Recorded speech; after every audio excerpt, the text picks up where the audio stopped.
everyone. This is Dr. April Murdaugh. I have this echo here. I'm sorry. This is Dr. April Murdaugh with Woman to Woman Financial. And I am so excited about our guest on the Becoming a Financially Confident Woman podcast. So I met this young lady actually at a networking event. She showed up from Atlanta. ATL is always been the place I wanted to move to. I just went everywhere but there. But nevertheless, I got an opportunity to meet her at a networking event and was so thoroughly impressed. We scheduled a one-to-one and found out her background in therapy and in coaching and all the wonderful, wonderful work that she does for women, particularly around healing money trauma and healing shame.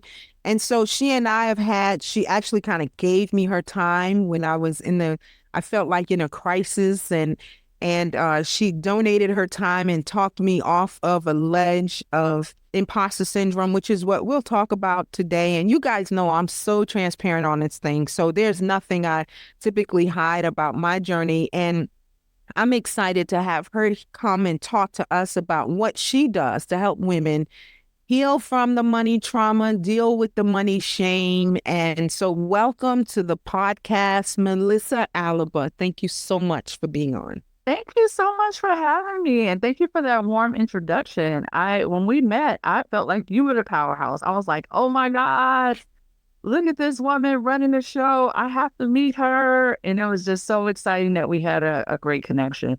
Yeah, I am too. I definitely am too. And I now can count you among one of my sisters that I know that really helps other women and has a heart for empowering them in this space that you do. So why don't you give us your background? Tell us a little bit about you. Absolutely. So I have been a licensed professional counselor for 20 years now. I have a group practice, and we, work with people with all sorts of things happening with them in mental health. This is my second practice. My first practice was in Illinois. I had that for 8 years. And then this practice is 13 years old. So like I said, I've been doing this work for a long time. I got started when I was 23 when I opened the first practice. And I had an associate's license, but I knew what I wanted to do. So I hired people who were fully licensed. And because I always, like one of my skills is marketing. So that was just like really my start. As we'll get into, I got into the money trauma, the money healing piece after I went through a divorce in I found out I had cancer in 2014. The divorce started happening around the same time. And that was when I got impacted by all the things that happens when you're going through cancer and a divorce and a move and raising kids. Wow. Yeah. I mean, we women are so strong, especially us Black women are so strong. We wear the weight of the world on our shoulders. Yeah. And just for you to list the trauma you went through, Yeah. y'all listening to this, then she's got some good stuff for you because she's on the other side of this. And now she's helping other women who've gone through this or going through this, navigate this. But also something you said, and I always kind of take notes as I listen, but something you said was you were 23 years old. And you hired other licensed, like me and my girls, we have this thing called BBB. I can't say all the words there, but you figure them out, right? And so that's BBB action right there, that at 23 years old, like what gave you the gumption to say, I'm going to hire other people to work for me because I'm not licensed yet? So I would definitely say this, and I always tell people, because, I have a coaching program and I coach women to help them build their best business and make more money. Everybody's going to come in at different spaces, right? And they're going to have different skill set. So the skill set that I had that most people never had or never will have is immediately after high school. My parents didn't have enough money for me to go to college of my choice. The college that I did get accepted to, I got a full ride scholarship to Columbia University in Chicago. I turned it down. You have to accept by a certain time. So I turned that down because both of my parents were not educated. They didn't know any better. I really wanted to go to Clark Atlanta in University in Atlanta. And when that little paper came and it was $22,000 and it was like, you got to pay 2,000 for your room and board. And I looked at them and they were like, oh, we don't have anything for that. And I think they offered me, Clark Atlanta offered me about what, $4,000, whatever it was. It just was nowhere near what needed to happen. So with that, I literally was like, oh my God, I was disappointed, right? Disappointed in my parents. And of course, now, of course, that's not their fault. Like, I don't even know how I didn't know that, but most of our kids don't know what our financial situation is. And I had been talking about college from day one. So I just thought that they, had it. So I was disappointed. But what happened out of that disappointment was I found a job. I was like, I'm not staying here. I'll pay for myself to go to school. So I got a job selling books and magazines door to door. And I did that 2 years. So in the moment, I'll never forget, my dad was totally disappointed. But I became one of the top salespeople. And at the age of 18, and this was a long time ago. This is what, 1994, 95. I'm making like between $500 and $1,000 a week. And I'm sitting right at home, taking care of my sisters, paying bills for my mom, all sorts of things. So it was that ability to sell. That was what I had that I didn't know that I had. I wasn't afraid to talk to people. I wasn't afraid to go into a room and selling books and the magazines door to door. Every morning we had to practice our sales talk. We had to practice sharing what we sold. We sold Jets and Ebony magazines in essence. That's what we sold, and encyclopedias. Wow. I would show up and knocking on somebody's door. Hi, my name is Melissa, working my way through the college. And literally all the kids that were there were kids who didn't have money for school. And we were working to earn money to go to school. And then they would give us some of it. We had a draw we got every week. And then they would put some aside for our school that we got when we left. And that is how I started college, by the way. So yeah, that is, wow. So I had that skill set. And that skill set then led to me selling Mary Kay. I had a team under me when I was 20, because after I came back, I did the crew for like 2 years. We called it the crew. Then I was a Mary Kay sales rep, and I had like 6 or 7 people that were under me. So by the time I, knew for sure I was going to school for counseling, God had already shown me I was going to have my own practice. I didn't know how that was going to happen. And I wound up meeting a professor who I interned with, and he told me, and it's like, again, I'm in my 20s. And he said, oh, you're going to do what I do. Because he had his own practice. And he said, you're going to do, and he told me to go ahead and start the LLC.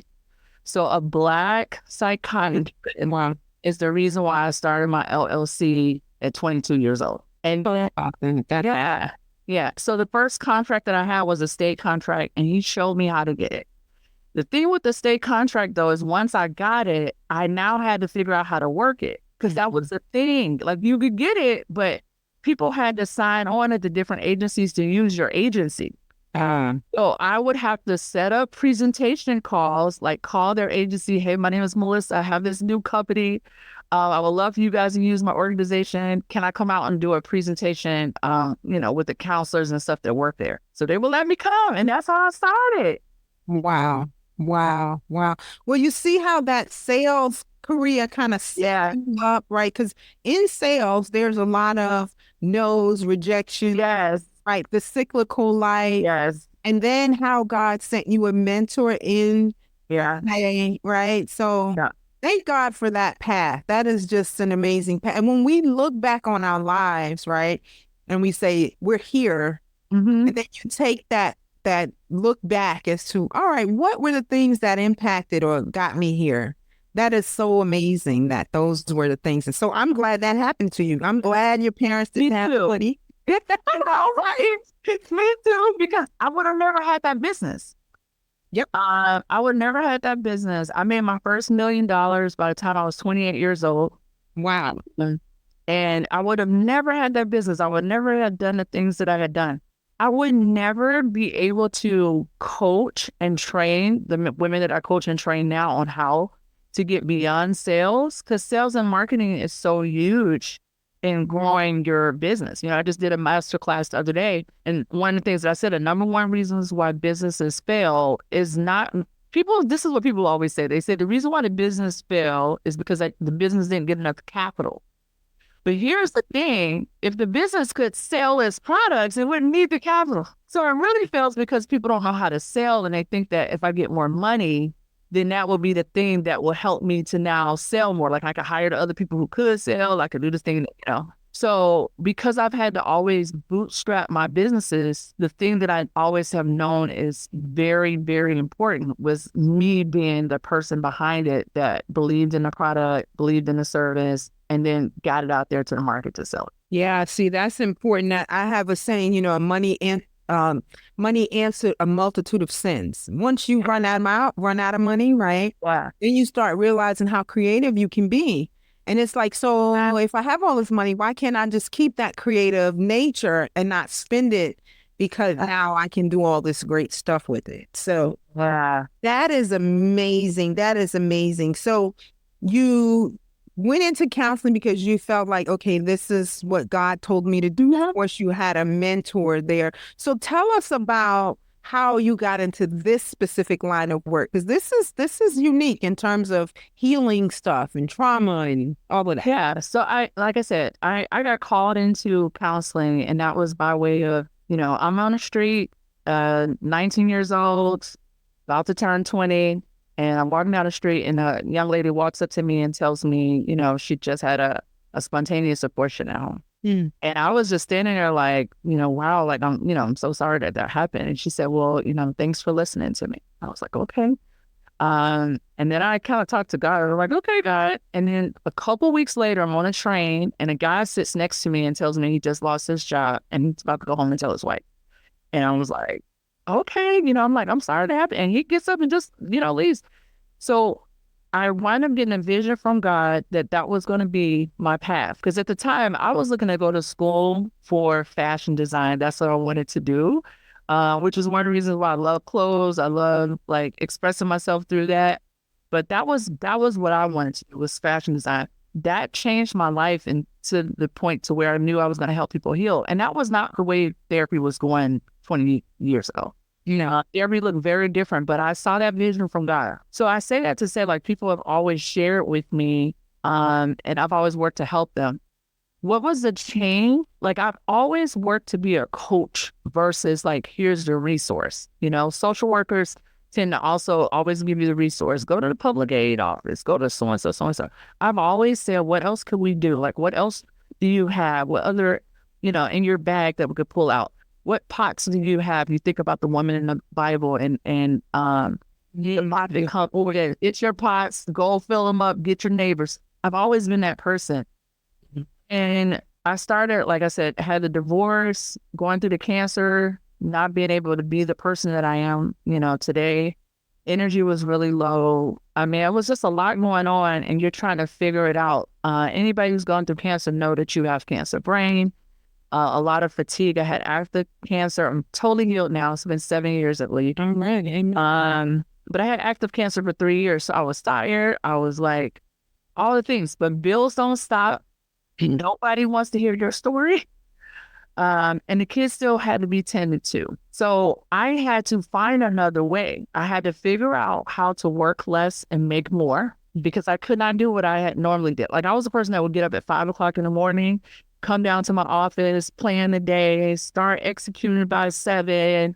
I would be there till like literally I was this person that, like, all the things. If you talk about somebody running with the boys, I can run with the boys. I no longer could do that in my current state. So I had to change everything. And so I had to restructure what my pricing looked like. I had to restructure how my business was set up. And I had to do it quickly. So because what I realized during that time, and this is what I talk about often, when I go out and I do talks, is that I realized that I would not be completely healed until my money was healed. And it was hard to heal my money from a space of physically not being healed. So that was the first healing that I prayed God would do, is just heal my body. Every day I woke up and said, I'm healed. I rarely talked to anybody about the cancer. I just did the things I needed to do. Eating well. I researched all the different vitamins and minerals I was supposed to take, exercising. And then I said, okay, God, once you heal this, because now you have medical bills, you have all these things. I had to go to MD Anderson, my last surgery. That surgery was $60,000. So I had monies, savings that I use. I mean, just different things to be able to be where I am healthy, and I'm excited. But I came out of that pretty devastated. My ex-husband took the home that we lived in, because he stayed up north. I wound up moving. So I walked away with very little. And that was just me. I just decided I just was going to have more. My kids deserve more. I deserve more. And so that was how money healing started for me. That's when I said, when I work with people, it can't just be about all the other traumas. The big things like losing a home, a job, this is a whole nother type of trauma that has to be addressed. And no one was addressing it. No one was addressing it. And so I start like putting together a structure, how to work around that. And then I started looking to see who else was doing that work and learning from other people who were also doing that work. And I tell you, that has been like the biggest blessing of my life, because I know it was a game changer for myself. It's been a game changer for others. Yeah, I think so many women deal with those issues, and there's no, my daughter, she's in social work now, she's in school, and she's like, once you put a label on it, like once you get that label, then it's like, okay, it almost like validates these feelings like I am not out of my mind. Yeah. And so I think, for a long time, I know myself and the women that I've worked with, really smart, successful women, had this issue, and we didn't know what is it called? Like, what is that name? All I know is I feel this and this, and it looks like this, and it shows up this way, and it's debilitating, and it's, all of these things.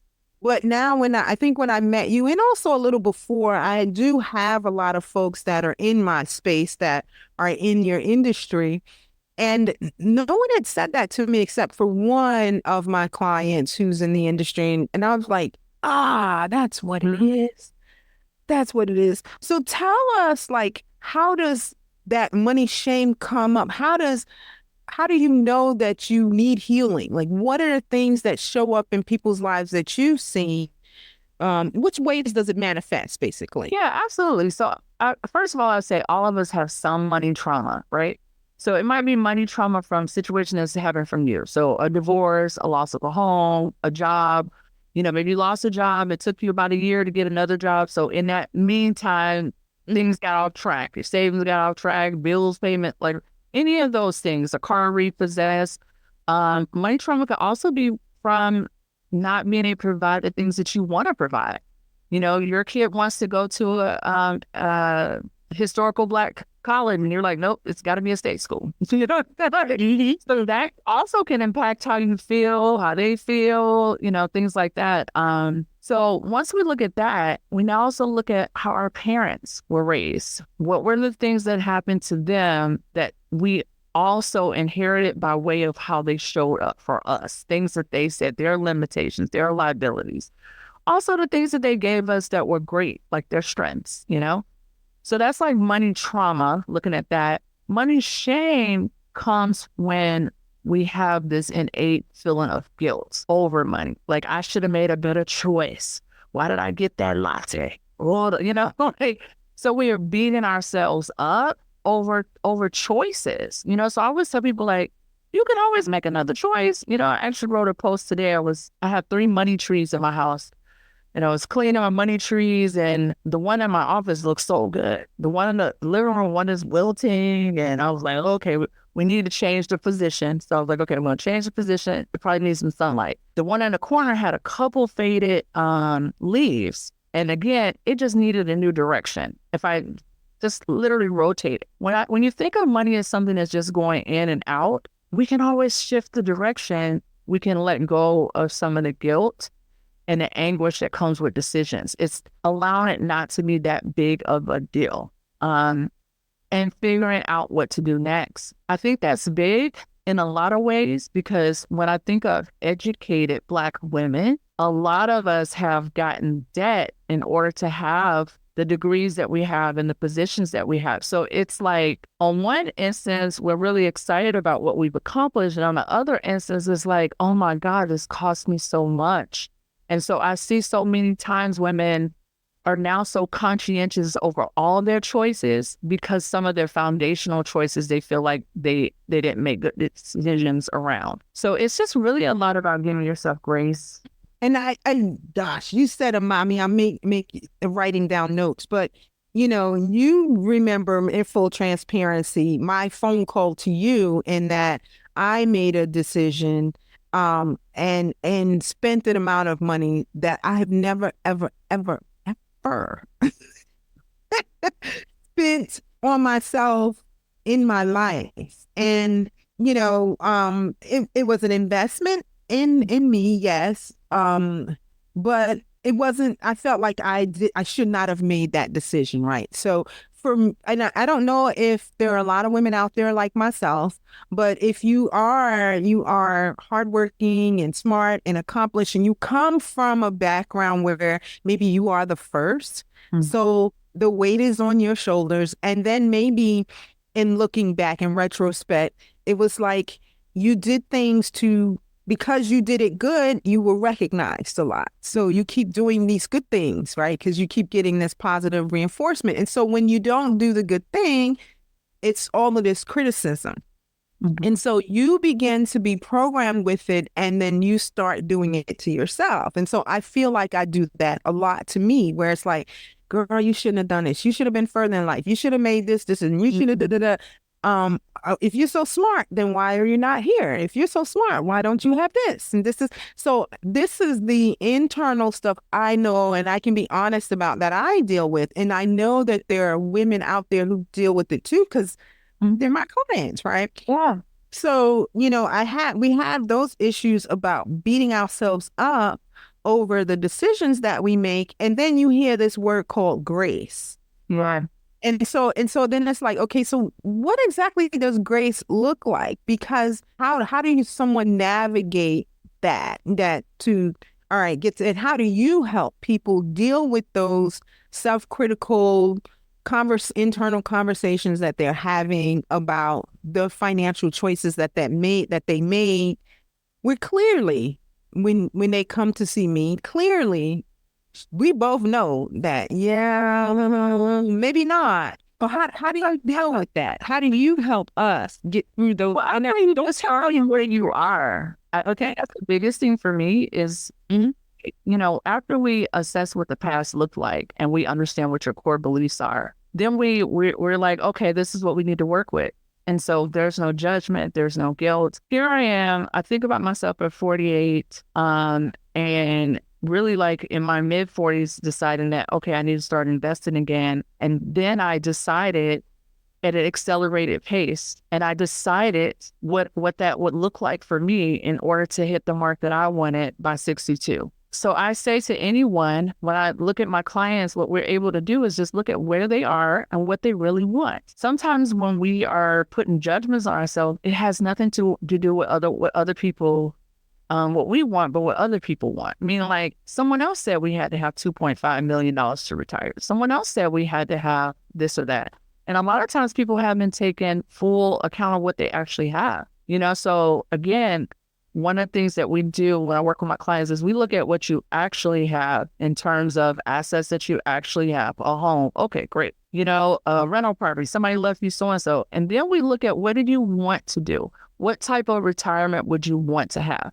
Because I have people who want a fat fire, in their retirement, they want to be able to spend $12,000 a month, just like they did now. I also have people who are like, one client I'm thinking in particular, it's just like $5,000 a month would be great for me. I just want to read books. I want to be in Tampa. So we looked at everything. Okay, she sold her house in Atlanta, moved to Tampa. Her Social Security amount was $2,700 a month.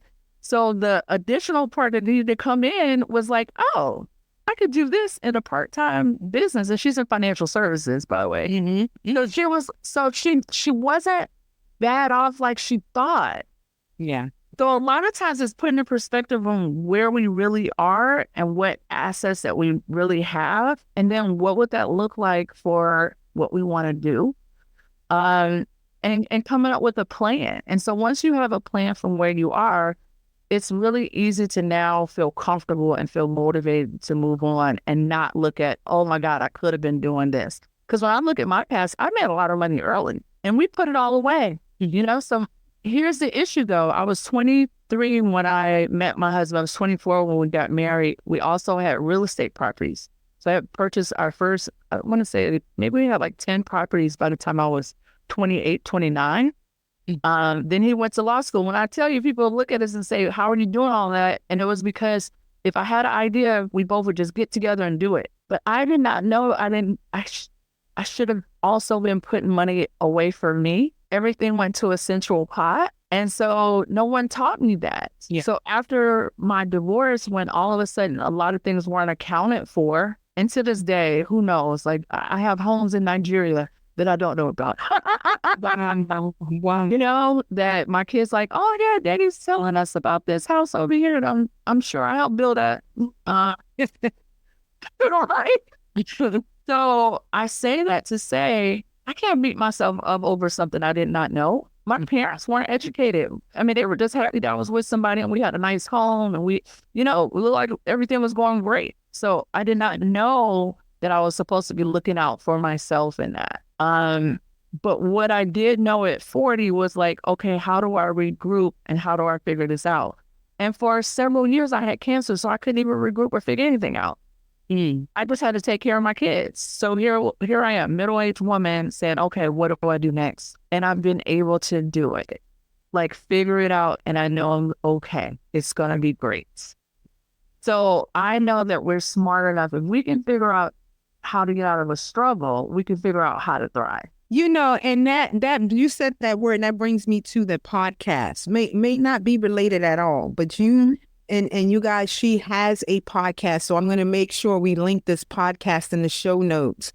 And you have a podcast. I swear I listened to a few of them, but this one, the increase in the pricing, that hit me in the head. Not because of the topic, not because, but the way you traced the reasons why we do or we do not do the things or feel the worth that we feel as women, and the shame and the trauma and all that other stuff that is playing into that. Could you tell us about that? Because I realize, and I'm going on, but I realize that there are times, a lot of times in my life, until probably recently, I've operated from a place of struggle.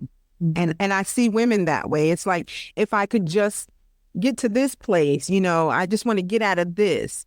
And so tell us why we do that, and based on what you shared, if you remember. I know it was a while ago, but so I know what you're talking about. And that was it was a 20-minute segment. that was the best 20 minutes. And I have clients literally texting me saying, oh my God, thank you for sharing that. Like, I so need Joe. Thank you. Yes, it was so good. But so I would say, guys, go back and listen to that, because I got to go into ancestral trauma in that.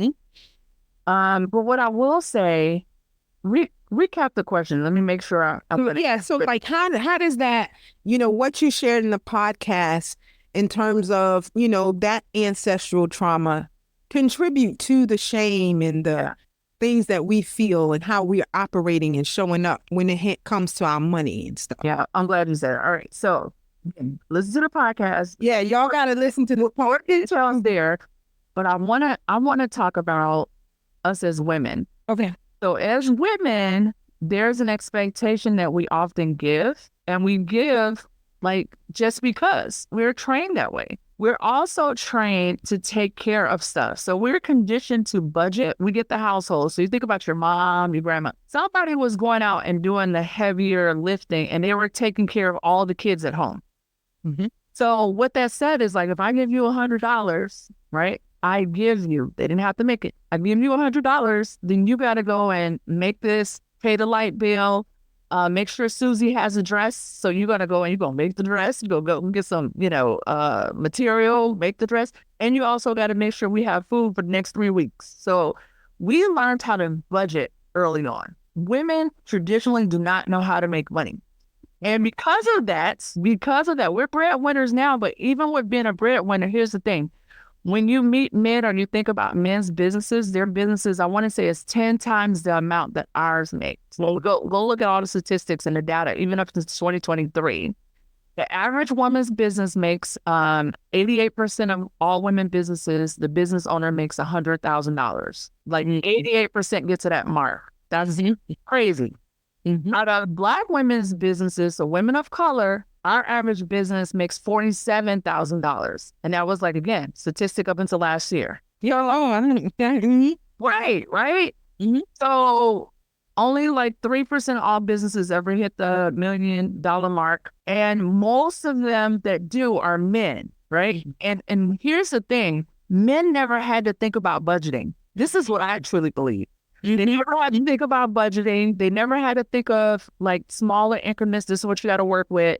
They were by design, just go out there and fish and make it happen. So I think a lot of times we have to break through our own conditioning. This is why people will just get enough. You know, the mortgage payment is $3,600. You got to make sure you have 38. So I think it's like that little cap that is there. But once you realize it's a cap, you can say, let me ask for more. Like, I don't have to say I want to make 100,000 this year. You know, my personal goal was like, look, 500,000. And then I'm gonna talk to, I was like, I gotta get my financial person so we can make sure I keep some of it. Right. Yes. But I'm just saying, you can choose how much that is. You can take the cap off. Why does it have to be 100,000? Why does it have to be 200,000? Who came up with it? You know, so you can choose what it is that you want, and then you can decide what that number is. And here's the thing, whenever you go for a higher amount, your brain now has to think in a higher dimension. Because it has to figure out, well, how would I get $1 million a year versus 100,000? And you know what? The things are going to be different. The activities are going to look different. Yeah. And so that is really the work that I do with my clients. Like, you know, we had a mastermind the other day, and I had 3 clients that showed up on the mastermind, and I was so excited because they're doing so amazing. And they all said they came back for refreshers because I think like 2021 was one, another one worked with me 2022. But I love it because I know what they're doing now. And when they took that cap off, the ability to earn more and to want more or that desire and that worthiness, all of that was like, phew, it just went sky high. So that, Yeah, so that's like what they call doing the work, right? yeah, So because you're right. I think even in the podcast you said like we're so used to taking lemons and making lemonade. And that's the way we're conditioned. We're conditioned to be survival. And yeah, so I know for myself, there are times like, okay, this is what I need. Like I just, yeah, then when I get that, I'm like, whoo.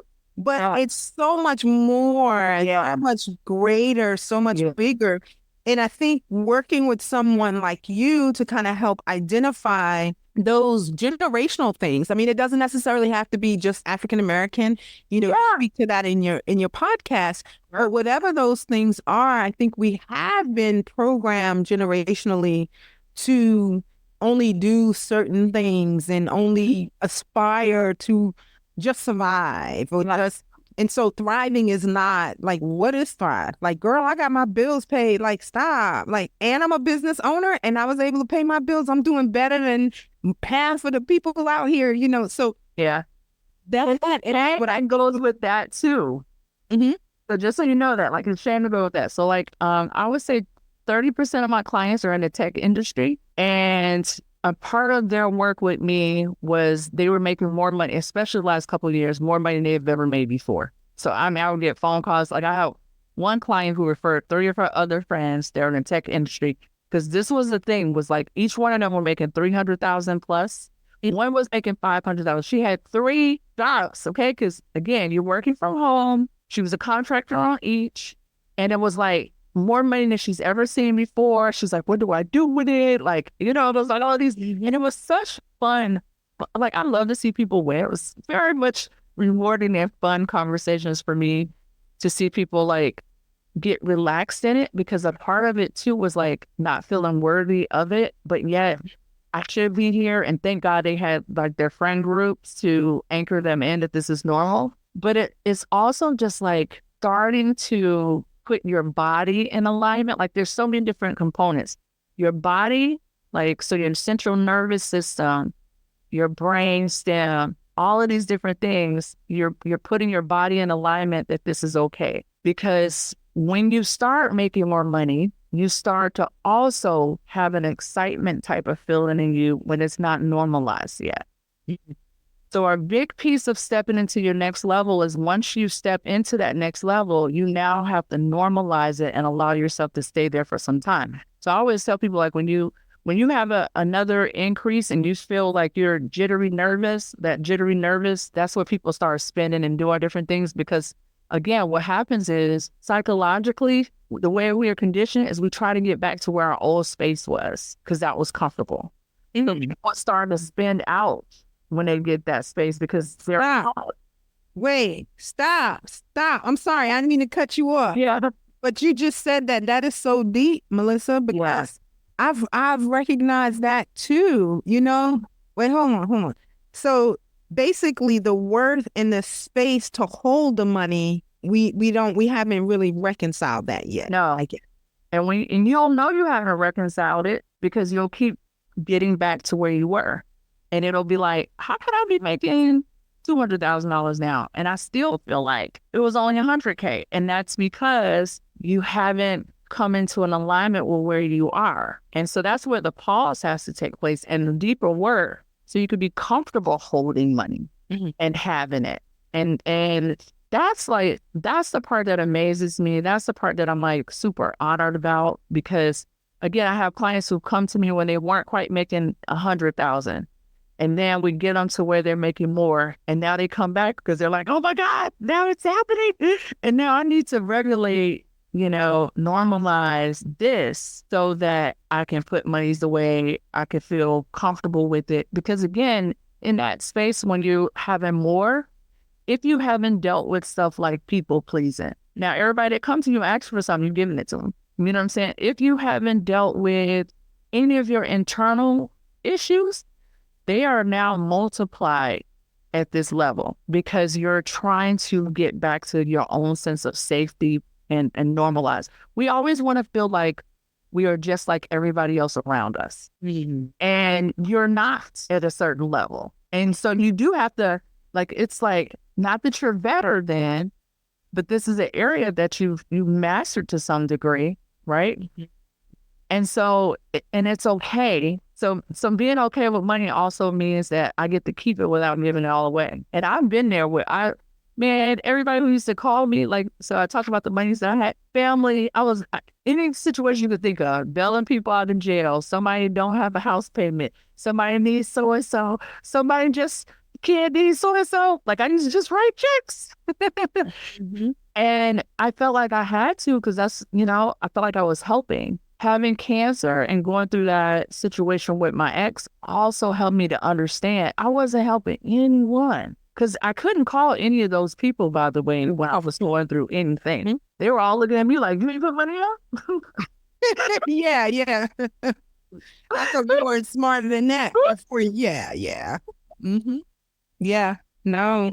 Yeah, which is, it, again, it just helped me to understand, we all have to do the work. You can't do the work for anyone. You can't do the work for your children. You can't do the work for your parents. You know what I mean? Everybody has to do their own work around money and having and holding. And I hear people all the time, and I know I'm just going and going. So I'm girl, look, this is a privilege. So please go ahead. I hear people all the time, they're going to leave a legacy to their kids. And what I want to say to everybody who's going to leave a legacy to their kids, they're leaving a home, they're leaving the cars, they're leaving the 401k and all these things. If you haven't taught your kids about money and you haven't learned about money, they're going to blow it. Yep. You can go look at the south side of Chicago, south side of Atlanta, any area. I probably can go right here in Florida.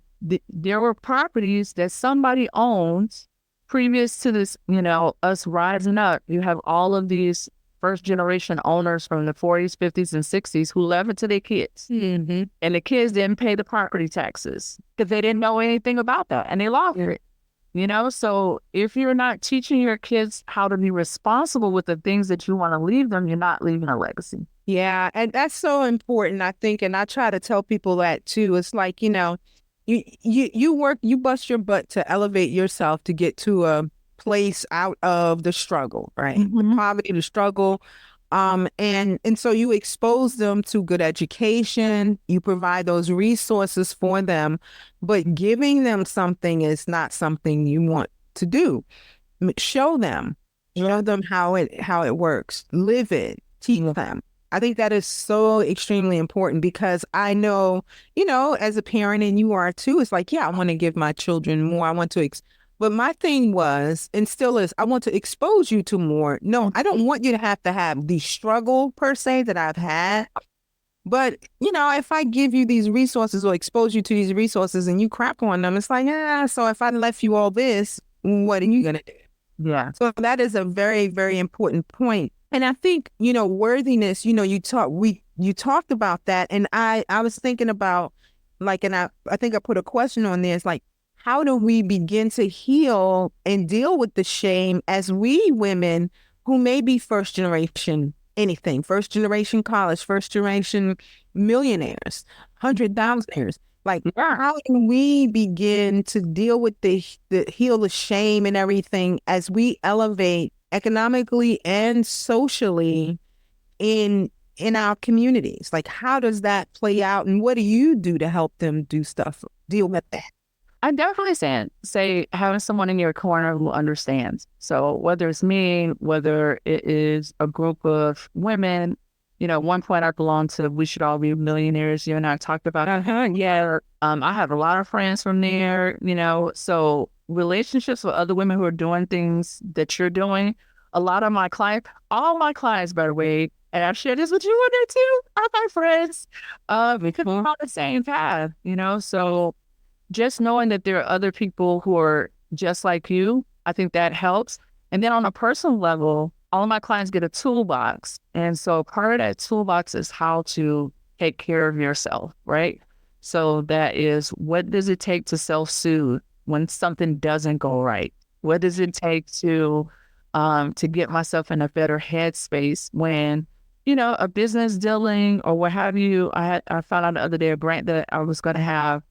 Another organization, got it. I'll go into that story another day. Got it. How do you move on? And a lot of that is self-healing, or self-soothing, which is like talking to yourself calm. Like, girl, you're good. We'll find another one. Going for a walk, like daily walks, meditation, baths for me are so soothing, right? In my diary.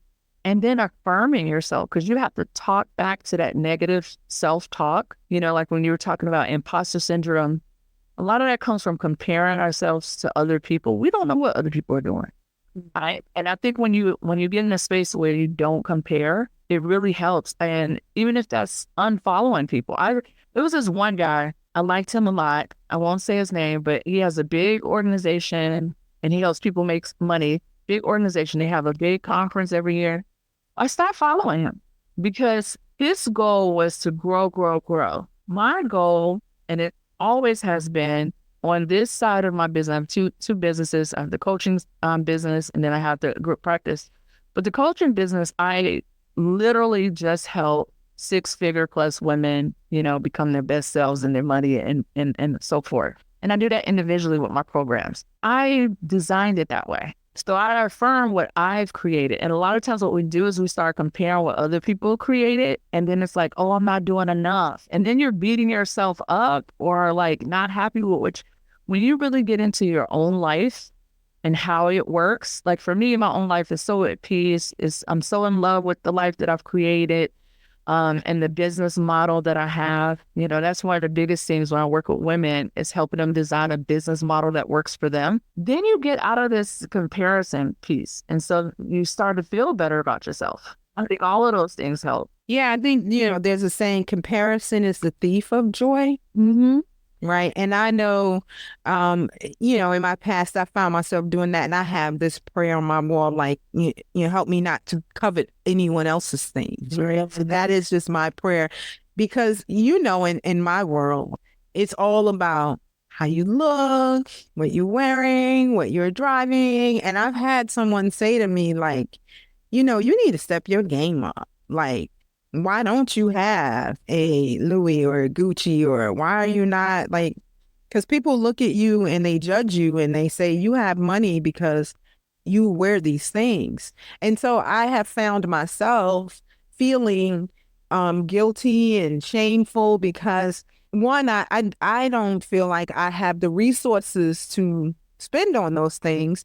But two, I think I would freak out like I was doing on the phone with you when I did make a decision to make a purchase almost on that level, probably on that level. And God, it took me like 2 weeks to like reconcile this in my mind that, okay, well, now I did this thing and it wasn't, all of that. So I love what you said is get into your own life. Yeah.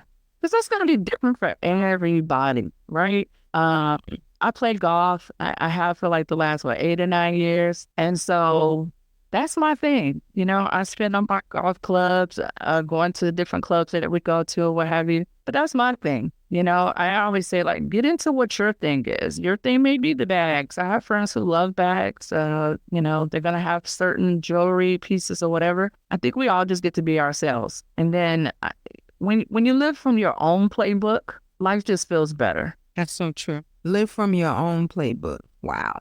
So, okay, so let wrap it up. How can someone work with you? Because you have just dropped some gems in this podcast. I don't even think we have enough time to continue just all the things that you do and how you bless people. But how can someone work with you? What would be the way to start?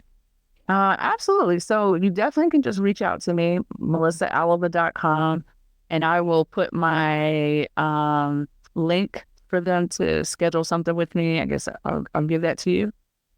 But you can reach out to me on Facebook.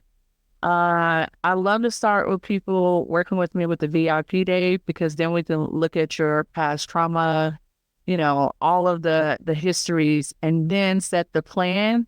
Because I think when we do that clearing, well, I know when we do the clearing, it's the most powerful when I created the program of the ancestral clearing. You get like just this new space to work from. And I'm just excited. I'm excited to see women step into their purpose. And then I'm excited to see them decide that they're going to go for more. And I just love seeing people have the results. So what is the VIP day? Like, I know you just had one. Actually, that was that was a weekend. It was oh, okay. All right.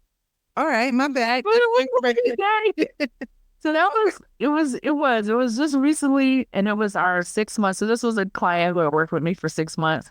So it was our ending ceremony of all the things, like the mechanics of her business, all the marketing piece. And so on that weekend together, we tweaked everything that needed to be tweaked personally. I touched every area of her business. It was phenomenal. But the VIP day is when you're just getting started. And so we start out, we plot your plan. We look at the numbers that you want to have or desire to have for retirement. We look at everything. So anything around your money, we plot that out. And then if you're a person who is in business and there's an area that you need a up level in, then in that day, we put together a plan for that. And if you don't have a business, but you want one, I help you design your framework for your business. So we take your unique genius or superpower from the Clifton strengths. So I'm very clinical based in a lot of my approaches. So we look at your Clifton strengths and we design, your business based off of what your superpowers are and how you want that to lay out. But I've had clients who, again, in their retirement, because they by design, they were going to need to speak in retirement, have some program so they have this $1,500 gap that was there so they can have the life that they want. But clients who sell books, teach people how to write a book, client who's a speaker. I have clients who've done all sorts of things just to be able to have the retirement they wanted and only work a couple hours a week. So I just love the work that I do. Yeah, I mean, yeah, listen, in my conversations with you, it's obvious that you love it and you're good at it. And so They're honored to have you as someone to help them navigate this space when it comes to here. Because I just don't believe that, I believe that we can do all the things. We can get the education, Yeah. we can get the great job, or we can start the business. But until we deal with these foundational things, I, for one, I from personal experience, know that you will continue to revisit those behaviors and those mindsets to put yourself right back where you started and you feel like you're swimming upstream. And so I think Yeah. I'm a firm believer in therapy. I'm a firm believer in coaching, just, that is specific to what you need. I think I was talking to a coach earlier as well. I think it's a term that it's been very trendy, so to speak. And so really working on specifically what you want to do and how you can elevate personally, professionally, financially, all of that is important for you to be able to realize the breakthrough and the lifestyle, the life that you want. And so mindset and the work that you guys do as counselors and coaches, I think is so very important. And I think anyone, who goes in this way and tries to figure this out, they'll see some good results. I know I have. I have worked with people in this space, and it's definitely helped me. A long way to go yet, but still, it has helped me. So, what I'm going to do is share your contact information in the podcast. Excuse me, I can't find my words. They share the contact information. I'm going to encourage you all just to, I don't know if she does consults, but call her. I do. Absolutely. Okay, so you do consult. Yeah, absolutely. So it has to make sure that it's a good fit for both of you, for everybody involved. And then just, peek in with her, have a conversation. She's deep, y'all. I mean, we couldn't even get the depth here because we have so little time. And I don't want her to do her work here live, but I do believe that she shared some really important information for us. And, ladies, we got to deal with this money shame. We got to get healed from this.